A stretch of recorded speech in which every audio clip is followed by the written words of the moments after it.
Are you an X in Immortality player who's looking to play Dune Imperium Uprising on June 9th and want to get a head start on becoming really good?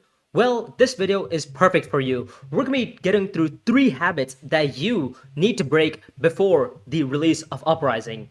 These are habits that were really established in X Immortality that no longer need to be part of your repertoire in Uprising. With that, let's get into it. The first tip is the emphasis on Swordmaster.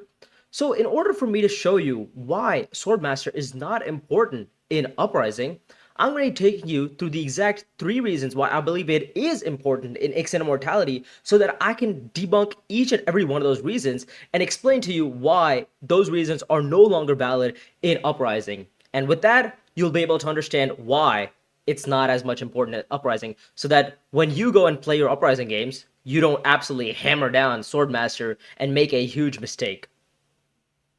Okay, here I have the Uprising board pulled up. So let's get into the first and the most important reason why I believe Swordmaster is crucial in Ixen Immortality. So here you can notice that I have pulled aside the experimentation. The experimentation is one of the most important reasons why a Swordmaster is important, because, well, it's a card that you really want to be playing, and in order for you to play cards, you need to have more actions. So let's take a quick look at the Imperium deck that you start with, right? You get to start with a total of 10 cards. You get Seek Allies, Recon, your Convincings and stuff, Daggers, Ring, and Diplomacy. So within your starting 10 cards, you already have 4 cards within your deck that you want to be playing, right? You want to be playing your experimentations because experimentations allow you to go up on the track, which allows you to acquire beetles, which allows you to get more trashing done, maybe gets you specimens to acquire cards on the Talaxi road. There's multiple reasons why you want to be experimenting, right? So an experimentation is definitely a card that you want to be playing. Another thing is your Signet Ring. In your Diplomacy, you want to be playing your Signet Ring more often than not, right? You want to be playing your Signet Ring on, like, Tessia to shift around to get more faction bumps. Baron, you want to be playing around to get intrigues. You want to be getting, if you're playing Duke Letter, you want to get extra influence. If you're playing, like, Beast, you want extra troops, right? Playing your Signet Ring is typically crucial in order to win a game of, Ixen Immortality. So that's another card that you need to be playing. And your Diplomacy. Typically, you want to be playing your Diplomacy, right? Because effectively, it's half a point. Anytime you go to any influence space, right, any faction space, you get a 1 bump, which is effectively half a point. So you want to be playing your Diplomacy. That's 4 cards already in your 10-card deck that you want to be playing, not including your Seek Allies. Assuming you find two of these 4 cards every round, that's minimum 2 actions you're going to be taking right there. But as you know, you're not going to be just looking at this 10-card deck. You're going to be buying cards off the Imperium row. You might buy something like Thylaxu Surgeon. You might buy something, like Shifting Allegiances. You might buy cards that you really want to be playing. So now you're like, okay, well, with 2 actions, I don't have the ability to play an experimentation, play a Diplo, and play a 3rd card that I just bought off the row. So that's why you need to pick up a 3rd agent, which is why Swordmaster is important, because you get to play your experimentation, you get to play your Diplo, and you get to play the new card that you just bought off the row. In Uprising, however, experimentations no longer exist. So your minimum criteria of actions goes back down to 2 because, well, you don't have experimentations. You go down to just 2 dunes. But in Uprising, the Signet Ring effect on most of the leaders is pretty powerful. So you want to be playing your Signet Ring, you want to be playing your Diplomacy. These 2 cards you definitely want to be playing. But assuming a 10-card deck or at least 12-card deck, you're going to be drawing only one of these 2 cards every round, ideally, right? So that's only 1 action, meaning you get 2 actions to start with. That second action can be used with whatever new card that you just buy off the row, right? Well, might could be like a Strike Fleet, like a Public Spectacle. You could buy these cards, and you realistically only have to see one of those cards in your Signet Ring or one of those cards in your Diplomacy, and that gives you 2 actions. So playing your dunes doesn't really help you. So what I'm trying to say is, in Uprising, you can live off of 2 actions because, well, you don't have the extra criteria of having to play something like an experimentation. In basic Ixen Immortality, you need to have those 3 actions so that you are able to experiment enough and are able to play your Diplomacies and are able to buy that new card that you just acquired off the row. In Uprising, that no longer exists. You can play your Diplo and play a new card that you just bought. Play your Signet Ring and your Diplo if you find them together, right? You can play the new 2 cards that you just that acquired from the Imperium row together, and you'll still have a great, fantastic game. So that is the first reason why I believe Swordmaster is not as important in Uprising because first, you don't have as many actions to take, and your third action typically is probably going to be not that strong. The second reason why I believe Uprising does not have the need for Swordmaster compared to Ix and Immortality is because of the inclusion of some spaces, right? With the addition of the Ix expansion, you get some brand new spaces, such as the shipping track. Now, we know the shipping track is one of the most powerful aspects of the Ix and Immortality version of the game, right? Because it is the biggest way or the strongest way to action compress, right? You get faction bumps, you get Solari, you get resources, you get tech tiles, and along with this, you also get two new spaces. You get your tech negotiation and you get the dreadnought space. So you get more spaces to go to.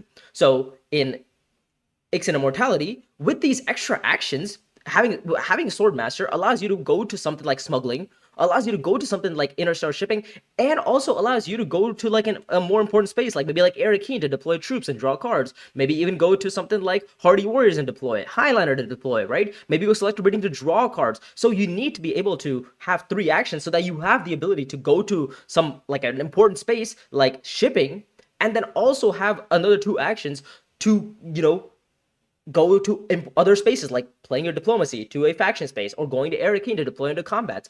So that's why I think one of the most important reasons why having Swordmaster is crucial in Ix and Immortality is because you need to be able to visit a lot of important spaces, and with two actions, that might not be enough. Especially with High Council, like giving that extra 2 persuasion in Ix Immortality just gives you a lot of options to buy spice slows and gives you options to buy stronger cards. So you want to be visiting High Council as well, right? You want to be visiting all these faction spaces. You also want to be visiting, going into the combat, and you want to be going to shipping because it's a super important space while also going to High Council. And all of this is not particularly easy to do on 2 actions. That's why having 3 actions is important.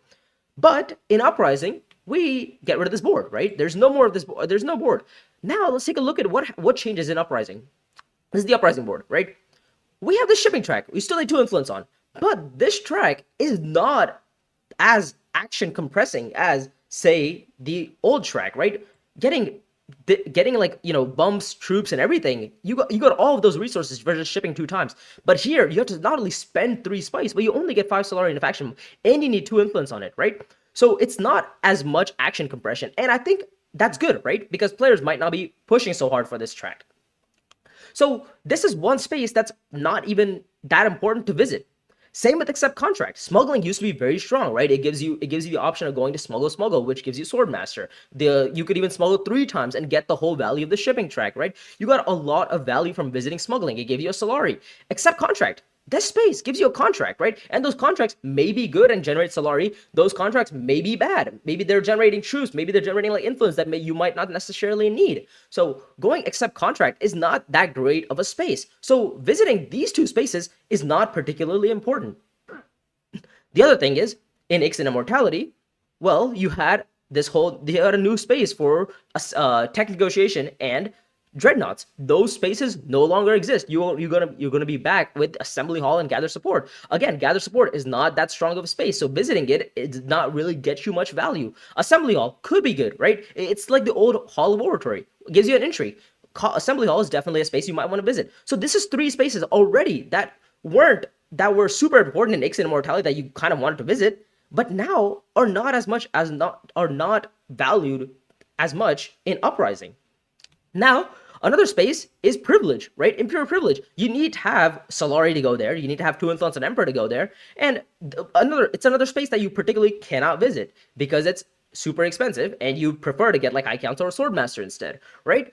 So with almost 4 spaces being effectively not that great for you, you don't need to have a third action to use, because those 2 actions of just going to like Arakeen drawing cards or, highlinering and then deploying some combats and like a research station or something, that should suffice for everything, right? You should be able to. Also, the other thing is having less actions taken, meaning you get to reveal more cards, meaning you retain persuasion. So that's also another key fact in Uprising, is that if you play less cards, you get to reveal more persuasion, allowing you to buy a spice or something. And as we mentioned, right, there's not many board spaces that you really want to be visiting. So with less board spaces to visit, well, you don't need as many actions.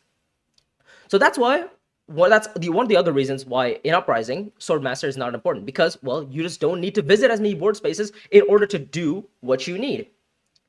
Finally, this is the third most important reason why I believe having Swordmaster in Ixen Immortality is really crucial, but that same reason no longer exists in Uprising. And that reason being the necessity to draw cards, right? In Ixen Immortality, we get Swordmaster, right? With that Swordmaster, you want to be playing more cards, meaning you're going to have less persuasion to reveal. So how do you get rid of that deficit? You have to go to cards, you have to go to draw spaces, you have to go to Era Keen to draw, you have to go to Research Station to draw, you have to go to Selective Breeding to draw, and you need to have, first of all, access to those cards, and you need to have extra actions so that you have the ability to visit like something like shipping or something, and then still have the ability to go to selective reading after with that extra action and go research station so that you are able to purchase a Spice Slow, right? You need to be able to draw cards so that you get the extra persuasions to get that high persuasion card that you want to buy or purchase a Spice Slow. However, that issue no longer exists in Uprising because of these little things called spies. Spies help you infiltrate to key spaces, but also they allow you to gather intelligence. Gathering intelligence also effectively means being able to either infiltrate or being able to use the spy for a recall of a card draw, right? You recall a spy and you get a card draw. So now imagine putting a spy on Eric Keen, right? With just 2 actions, you get the ability to, go to Highliner or something, or go to like, Desert Tactics and, get rid of some persuasion from your deck because you just played a card there. But then you also get to go to Era Keen and refix all your persuasion because you just draw 2 cards at Era Keen. This assumes that nobody has gone there. But with that assumption, you draw 2 cards. You put that spy on something like Research Station. Now you get 3 card draws, right? That instantly fixes your persuasion count. So not only do you play less cards with only 2 actions, but you also get the ability to draw more, meaning you find your Spice Slows more consistently, right? As we said in one of the previous reasons why I don't believe that Swordmaster is not important is because, well, Accept Contract is not that good of a space. However, if you are looking for a Spice Slow, Accept Contract does become a good space because it gives you a card draw, and you can put a spy on a card draw space and draw those cards in order to hit your Spice Slow. So this, having spies really fixes the issue in Ixen Immortality of not being able to purchase Spice Slows without having to go to key spaces like selective reading or like Research Station, or having to buy specific cards off the road just so you could get card draw off of it, right? In Uprising, well, you also get Prepare the Ways, right? Prepare the Ways are also cards that give you 2 persuasion. They're the new effective Arrakis liaisons. They also give you card draws if you have 2 influence on the Bene Gesserit track. So even buying Prepare the Ways for just minimal persuasion also in the end will give you more draws. So that's why having just 2 actions, and even just playing Prepare the Way for an extra card draw, refixes your persuasion for having a Spice Slow. So that is like the third most important reason why I believe, having Swordmaster is not as important, because spies really help you draw cards, right? Spies help you draw cards, so you don't need to, first of all, you don't need to play as many actions, so you still reveal a lot. And in the case that you do play a high persuasion card, like a Prepare the Way or something, the spies will help you retain that persuasion, even if you go to like Era Keen, right? Even if you play a Diplomacy to Highliner and recall a spy from Highliner, right? You still, assuming you draw 1 persuasion card, you still net 0 persuasion. You still keep that much persuasion in your deck. With High Council or something, right? You are most likely going to be buying a Spice Slow. So that's why having Swordmaster doesn't really matter, because, well, we have our 3 reasons, right? We don't have experimentations to play. We don't have as many key board spaces we need to visit. And we can just draw cards using spies instead of having to draw cards at, like, key spaces like Research Station or like Espionage. Obviously, Fremkit is also a new card space that can be used as a card draw space, but typically the space will be blocked off early on for, obviously, for the worm stuff. But we'll get into that a little bit later. But hopefully, I was able to give you a very good example of why why the emphasis on Swordmaster no longer exists in Uprising compared to Ixen Immortality. One final thing before we moved on is the Swordmaster space in Uprising, first of all, costs 8 Solari. But once the first player acquires Swordmaster for 8 Solari, the rest of the table gets the ability to purchase Swordmaster for 6 Solari. So if you unlock Swordmaster first, that means the rest of the players get it for cheaper. So again, if you prioritize Swordmaster, you also make it you also incentivize other players to get Swordmaster because they get it for cheaper. So that's also another reason why, one final just little reason why getting Swordmaster early is not that useful, because you get those actions, but your opponents also get those actions in quick succession. So, and you really don't want to be helping your opponents, especially in Uprising. But hopefully, I was able to convince you guys why Swordmaster is not as crucial in Uprising as it is in X and Immortality. That does not mean Swordmaster, you should not be playing without Swordmaster. I think having Swordmaster is important in Uprising, but it's not to the same extent as it was in X and Immortality. You can win games without Swordmaster. You can contest combats without Swordmaster. Does that mean you should go into round 7 every game without Swordmaster? No. Typically, you will get your Swordmaster at around round 5 or round 6. That's kind of like the general consensus from the pro players, is that people usually get their Swordmaster around round 5, round 6, and then go into round 7 with like a huge combat, and they use that one extra action that they get in order to dominate combat, right? They go like Highlander, research stationing, and then they use that extra action at like to draw cards or something, like at espionage or like rare king or something, right? So that's it. Hopefully, I was able to convince you guys why Uprising has a lack of emphasis on Swordmaster. The next habit that all Ix and Immortality players need to break is the undervaluing of combat rewards, right? And I'm not meaning just first place rewards, I'm talking about second place rewards, right? More often than not, when I started playing Uprising, I was like, well, I was always taught in Ix and Immortality, first place is objectively better than second place, right? First place gives you the victory point. First place gives you, that bump in 2 intrigues. First place gives you 3 spice versus all the other places getting 2 spice and whatnot, right? Second place was almost always objectively worse than first place. In Uprising, however, that is no longer the case, right? These are all of the tier 2 combats that are going to be part of Uprising. Now, let's go through each and every one, obviously, a little bit briefly, but explain why second place might be more important than first place, right? So let's start with the Ornithopters here. So one thing you notice about Ornithopters is that 2 of these Ornithopters give you Solari, right? And these Solari combats are crucial because they unlock, early High Councils. They unlock early Swordmasters, maybe. They unlock options to maybe go Privilege, right? So getting Solari from these combats is kind of crucial. So, but you notice that in 2 of these combats, you get 2 Solari for first, but you get 4 for the second place reward. So, and you get 3 for the third. So you actually get more Solari from getting third than you do first. So more often than not, when I started playing, I was like, well, I'm going to play for first, right? Because I get 2 more troops back. And I thought, okay, maybe I can use this for the extra match later on. But the more I started playing, I realized like, okay, maybe this 4 Solari actually is super important to me, because now this just gives me 1 more trip to Spice Refinery into a Swordmaster, right? That 4 Solari, assuming I have 1 Solari left if I'm playing some sort of like Amber Matuli, that 1 Solari might be enough to push me to like a High Council, right? That 1 Solari might be enough to get me like, that extra Solari might be useful to get a Swordmaster, right? So I started realizing like maybe if I get second place in these 2 combats, I actually have a better chance of winning the game in the long run than placing first, right? And that's how my mentality changed. In Ix and Immortality, that was not the case. I was not like, okay, well, if I get second here, maybe I'm in a better spot to win than getting first. More often than not, I was like, actually, I want to get first here. I want to score the victory point. I want to get that extra water, right? So, and it was never the case where I would want to get second here. Taking a look at the wormable combats, right? Imagine you worm these 2 combats, right? This one, obviously, the wall is up because there says no worms. But these 2 combats, if you get first, or if you get second in these 2 combats with a worm, you get 2 troops back, and you get 8 Solari, which instantly unlocks Swordmaster, and you had to do almost no work to get there. You get second place in this award. You get 2 spice. That 2 spice might be relevant to go, espionage. That might push you up to go like shipping, so you can get your Solari for High Council, get your Solari for Swordmaster, right? Gives you 2 intrigues as well, and it gives you your troops back. If you place first in this combat with a worm, you get 2 intrigues, great, and you get 2 influence bonus, but no, you don't get your troops back. And you not having troops means you can't worm the next combat with a decent bit of strength. And if you worm and you get 4th place in the next combat, you get no rewards, meaning you just spent a water or maybe even 3 water to spawn worms, and you got absolutely nothing out of it. So again, sometimes second place rewards are going to be more effective for you than first.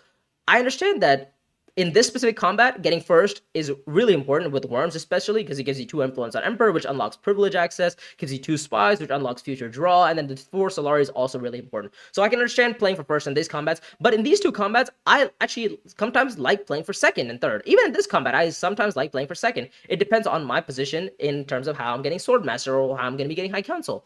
This combat is also pretty nice for getting first here too, but I'm saying like understand when to get second here in these 3 combats. The next 2 set of combats here, we have the mouse. So in the mouse combats, these combats, 1 player or 2 players at the table, assuming you're playing a 4-player game, are going to be starting with the mouse icon. So if you are one of those players, I can understand you want to be playing for first because, well, it's a match for you. And once you score a match, you get a victory point. So I can understand playing for first in these combats. One thing that I want to keep in mind is playing for second or third even in this specific combat of secure Imperial Basin. Now, why is that important? You can see if you win this combat and it's a mouse match for you, sure, right? That's great. But getting second is 2 water, right?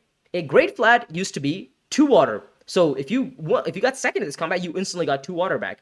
But now we have this new space called Deep Desert, which is worth 3 water, right? Imagine you're sitting in like position 4, right? And you get second in this combat. But you know position 1, who's going to be acting effectively after you, has 3 water.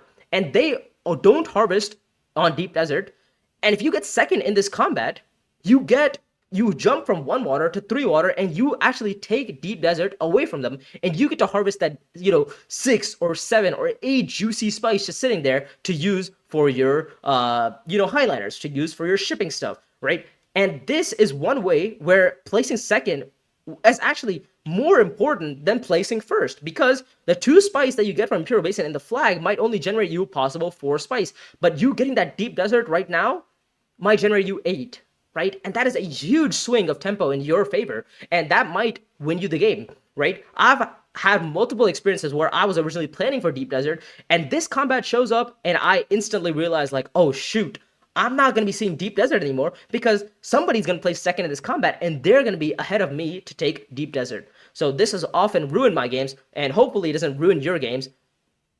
So just be aware of this specific combat and people playing for second on this combat. These 2 combats, playing for second in this combat is actually kind of nice, right? You get 3 spice and you get a troop. Imagine you have a worm in this combat, right? That means you get 6 spice and you get 2 troops, which is great. That 6 spice effectively gives you another highliner. So you could actually win a future combat on like a round 7 combat or a round 8 combat with that extra spice you just generated. So getting second in this combat is also pretty nice. Getting second in this in the trade dispute combat is kind of all right, right? It depends on the contracts. If the contracts are great, then sure, go ahead. By all means, go get yourself the first place tier, right? And if it's a match for you. But getting second place is also really good because if you get a worm in this combat and you place for 1 or first or second, you get 2 trashes, right? You get to trash some of your bad cards like dunes and daggers, and then you get to replace them with whatever cards on the row you've bought. So again, very strong to place first or second here. And if I was a worm player, I'd be happy with both first or second here, right? Getting third in this combat is not as great as say placing first or second, but I can understand why some people want to get third here. So in Ixen Immortality, more often than not, I would try to place for higher placement because I understood that getting a higher reward in the combat would get me more tempo. But this is what, 1 combat, this is 2 combats, maybe you might even want to consider getting second in this combat for the extra spice, but most likely not. But these 2 combats you might want to actually really consider getting second over first. These 2 combats you might want to really consider getting second over first. And that's already 4 of 6 combats where we established that getting second in place is actually more important and might give you more tempo in the long run than getting first. And in Ixen Immortality, that concept was almost never taught to me. So I had to learn this from scratch. With that, let's go on to this final section of tier 3 rewards, right? Tier 2 combats, which is the Chris knives. Again, we mentioned 2 players in a 4-player table are going to start with the Chris knife, are going to start with the mouse combat, the mouse match, I guess. The other 2 players are going to start with the Chris knife combat. So getting first for these combat rewards is perfectly fine if it's a match for you, right? Getting first place in this combat is also typically nice regardless because it gives you 2 spice, which is effectively the same reward as third place, and it gives you the spy, which generates a future card draw possibly, and it also gives you the flag, which might generate you future Solari, assuming somebody visits Spice Refinery, right? Spice Refinery being this space. So I can understand playing for first here. In this combat, most importantly, I have seen so many players. It's countless the amount of times I've seen players specifically play for second place in this combat, because the rewards in this combat, if second place, the rewards for second place in this combat are so versatile, right? You get Solari, which gives you your Swordmaster money. You get Water, which gives you the ability to reworm the next combat. And you get your 2 troops, meaning even if you won the next combat, you're not going in naked. You are going in with 2 more troops. So this combat, more often than not, I've seen Worm players absolutely try to play for second place in this combat than first, because that gives them more tempo in the long run. I've also seen players play for first in this combat because not only it's a match, but it also the contract might be nice, and the spacing bump is useful to maybe get access to shipping, right? But more often than not, I've seen players specifically play for second place in this combat than first. So again, another combat to add to the tier, another combat to add to the whole argument of getting second place is more important than first. Finally, we have this combat, Spice Freighters, one of the most controversial combats of Dune Imperium Uprising. And the reason why it's controversial is because if it shows up early, no one bats an eye. But if it shows up on round 6, when somebody goes deep desert and harvests like, +8 spice or something, right? Then they get the ability to maybe even spend 6 spice for 2 points, and that instantly swings the game in their favor. So obviously in that case, if it shows up later and you do have worms, then I would suggest playing for first in this combat. However, if it shows up early, spending 3 spice early for a point is not as useful as you'd think, because that 3 spice might be relevant to go shipping, to get your Solari for High Council. That 3 spice might be setting up for a future Highliner. So if you are in a position where you get that 3 spice, but this combat shows up like, round 3 or something, and you don't know if it's a great idea to spend that 3 spice because you're going to be completely out of resources for the next round, I would say more often than not, do not spend that 3 spice, because that 3 spice might generate you more than 1 victory point in the long run. But I can understand also playing for second in this combat. Second in this combat is also great because it gets you the water, right? You guys can see the common trend here. The water combats, right? The water combats are crucial because because it opens up deep desert. Always keep in mind how deep desert, who's going to be acquiring deep desert, and who's going to be getting this water, who is stacking up in water, and how they're stacking up in water. Are they stacking up in water through one of these combats? Are they going to deliver supplies, right? Deliver supplies being the new effective fold space. Are they getting water there? Are they getting water through Siege Tabra? Is that where the water is coming from? And make sure that if you are playing for a deep desert or playing for a very big harvest, make sure that other players do not blindside you by, accidentally scoring some points off of this, not points, scoring water off of these second place rewards, as you can see here. So just keep in mind if that happens, and it might happen to you and you might learn, but hopefully after watching this video, you at least know how to pay attention to those things in the case that it happens. So again, the Ixen Immortality, we were taught not to emphasize for second place or even actively try to seek second place. In Uprising, seeking for second place in the reward is actually more important than playing for first, more often than not, right? I've seen specific players in Uprising where, I've seen myself do it too, where I've actually been calculating exactly how many swords all the other opponents have, so that I can place exactly between third place and first place. So it'll be like something like this, right? First place being at around 8 strength, and then for a third place being at around like 6 strength. So I try to make sure that I have exactly 7 strength, so that I am able to get that second place reward and able to get that tempo boost in order to win the game in the near future. But hopefully I was able to explain to you guys, again, another reason why, playing for second place might be a little bit more important. And another habit that you need to break from Ixen Immortality is undervaluing second place rewards in combat. Undervaluing combat rewards in general, right? We've already explained that getting matches is super important. So getting a match with a mouse combat, I can understand, right? Getting a match for the Chris Knife combat, I can understand. Maybe even you win the tier 1 combat, which is the Ornithopter, right? You win the Ornithopter and you win one of these combats in the future. Sure, that's great, but also understand that playing for second place is actually crucial to the game of Uprising, and getting second place in this combat might give you more tempo in the future. But with that is going to be the second habit that you need to break. Let's go on to the third. The third habit that all Ixen Immortality players need to break before getting into Uprising is undervaluing faction access cards. For the longest time, Ix and Immortality players, we were spoiled by such beautiful, beautiful cards that give you faction bumps on play, give you faction bumps on reveal. Let's just go through some of them, right? We have even Missionaria Protectiva, right? Missionaria Protectiva was, I mean, people didn't buy it, obviously, right? Because there's other ways to gain faction bumps through like the shipping track and whatnot, right? But even cards like Missionary Protectiva were kind of useful in if you just played like base, right?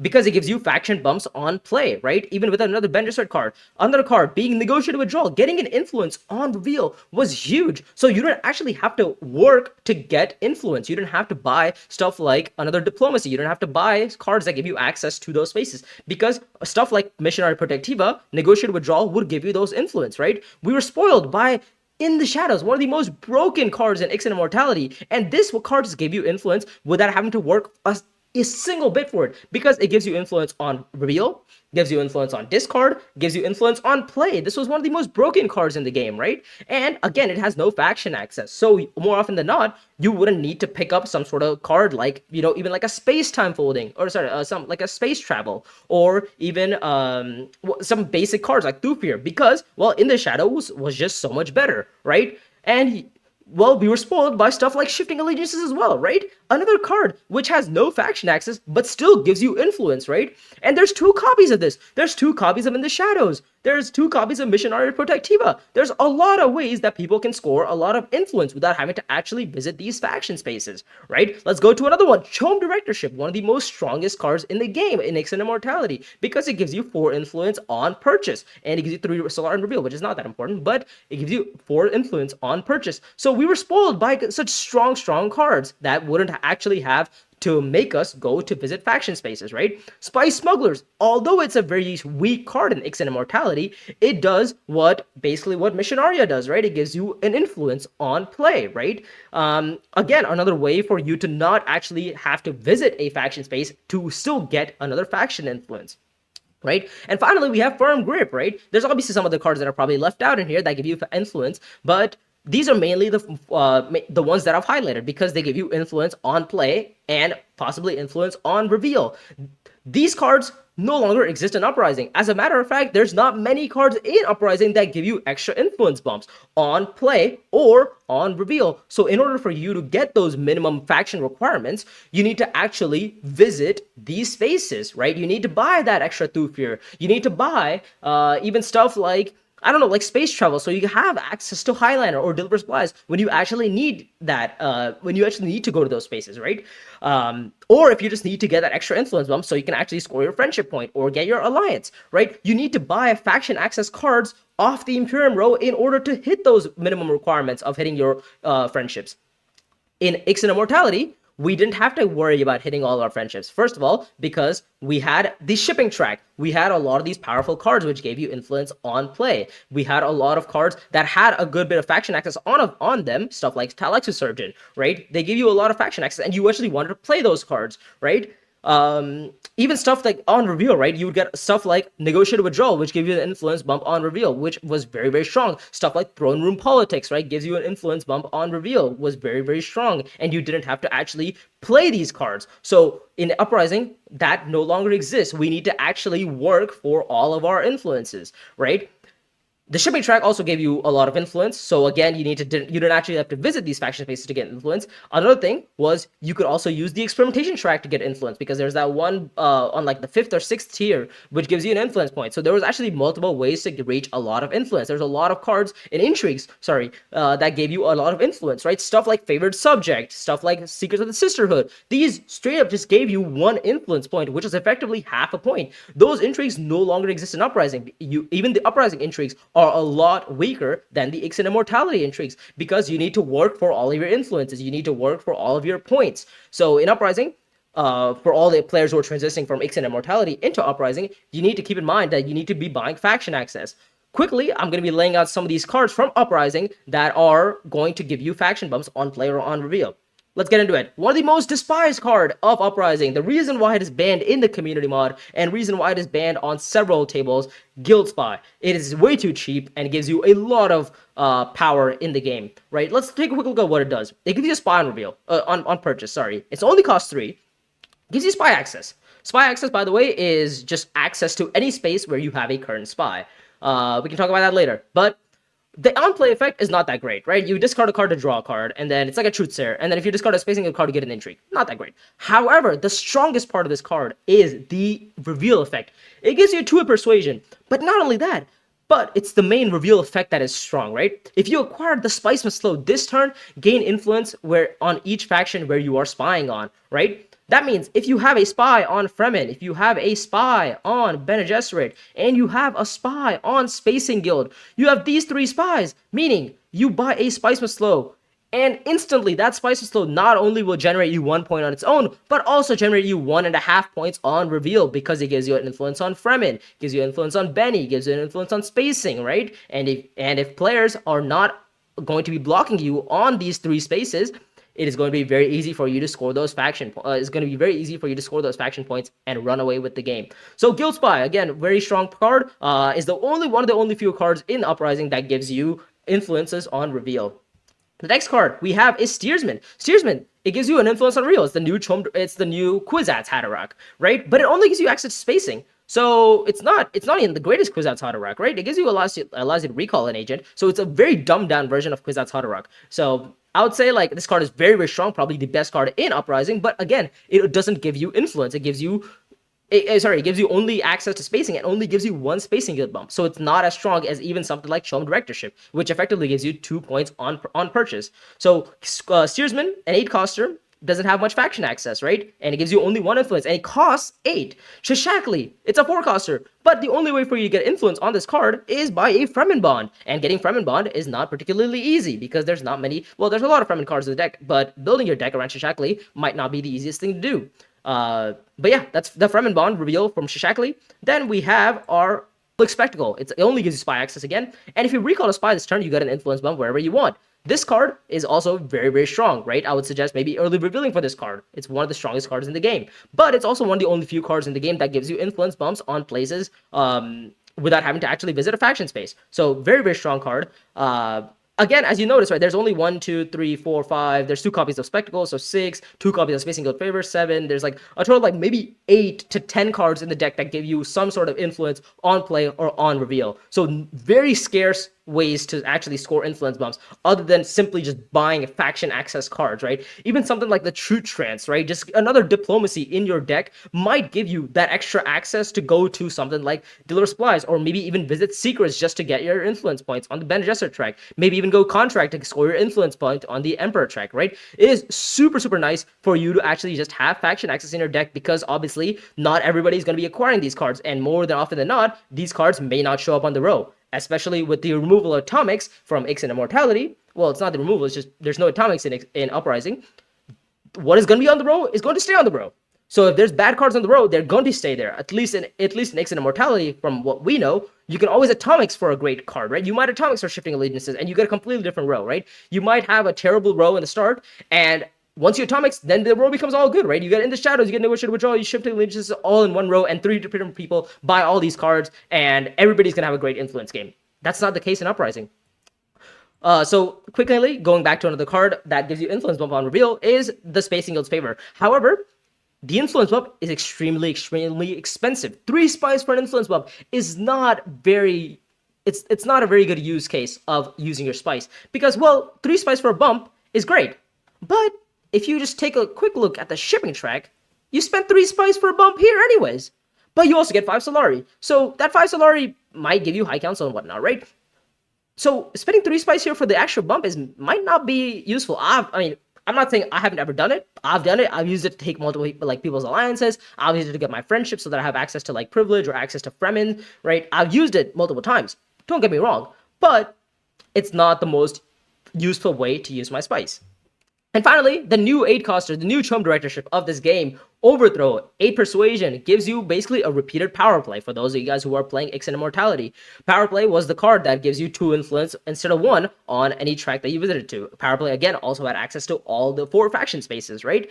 But the thing with power play is that you had to trash the card at the end of play. With Overthrow, that is no longer the case. You have a great on-play effect continuously, right? So if you have a small card, if you have a small deck size, you see this card maybe every round, every other round. You're very happy with this because you get a lot of influence bumps and you can dominate the influence tracks with it.